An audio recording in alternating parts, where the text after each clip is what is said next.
Today in our 2014 Chevrolet Equinox, we're going to be taking a look at and installing the Curt T-connector vehicle wiring harness with 4-pole flat trailer connector, part number 56094.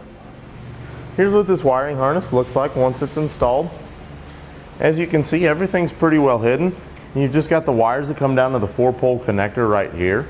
And so right here you've got easy access to it whenever you need it in order to use it. But if you're not using it, you can just put it right back here and clip it to the safety chain connection point. Or if you'd like, you can also get a bracket to mount it to. That's really your choice. This wiring harness is nice and easy to install, as there's just a T connector that plugs in to the taillight wiring harness on either side, and therefore it gets powered directly from those wiring harnesses. Overall, this is just a nice, simple 4-pole wiring harness that's going to make sure that you have 4-pole power back here whenever you need to tow a trailer. The installation of this wiring harness is not going to require the reset or reprogramming of the onboard computers. Now, let's show you how to install it. First thing that we're going to need to do in order to be able to install this is we're going to need to remove both of our tail lights. In order to do that, you can take a flathead screwdriver and pop these little plastic covers off. And then underneath there will be a bolt with a 10mm head, which you can also use a Phillips head screwdriver for if that's what you have.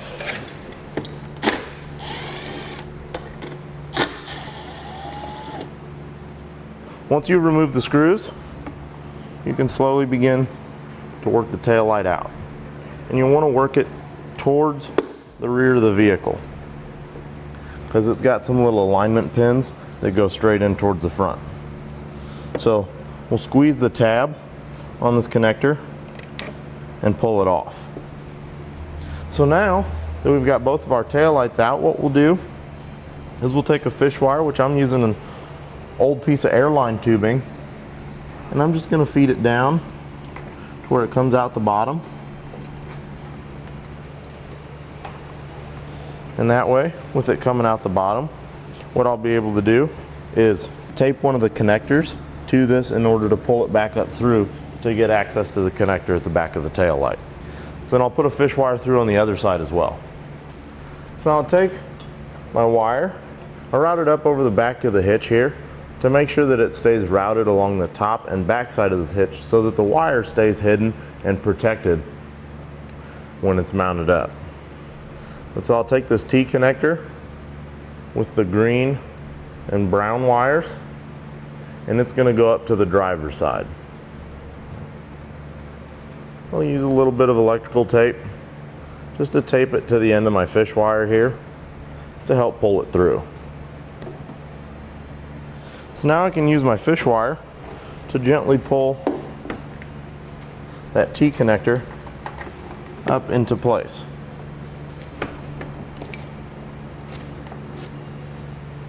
And then we'll repeat that same process on this side. So now what I'll do before I get ready to reinstall the taillights is over here on the passenger side, we've got this little ring terminal on the white wire, and I need to use the self-tapping screw that comes with the kit in order to install that in the body for a ground. Now wherever you install that, you want to make sure that you've got a good clearance in that area behind the tail light, but also that there's no wiring or anything right behind there that you might damage. So now we're ready to reinstall our tail lights, and you'll just need to put the correct end of this T connector onto the light and the harness coming out of the vehicle. And you'll want to make sure that both of them click in there well to know that they're secure. And then you can reinstall the tail light by making sure that these little alignment pins are lined up with the guides that are here in the body.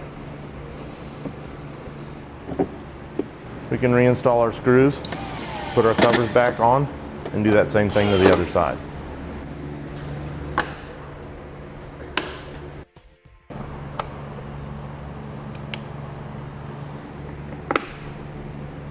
I've routed the wire down and just above the hitch so it stays out of the way, and I just secured the excess along the way just to make sure that it doesn't rub on anything and get damaged going down the road.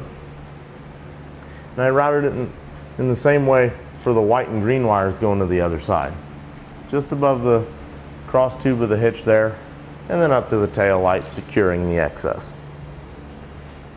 Now we're going to use part number I26 in order to test and make sure that we've got power at our 4-pole connector.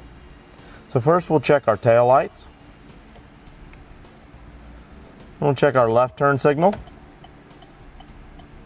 right turn signal, and brake lights. With everything working correctly, we're ready to hit the road.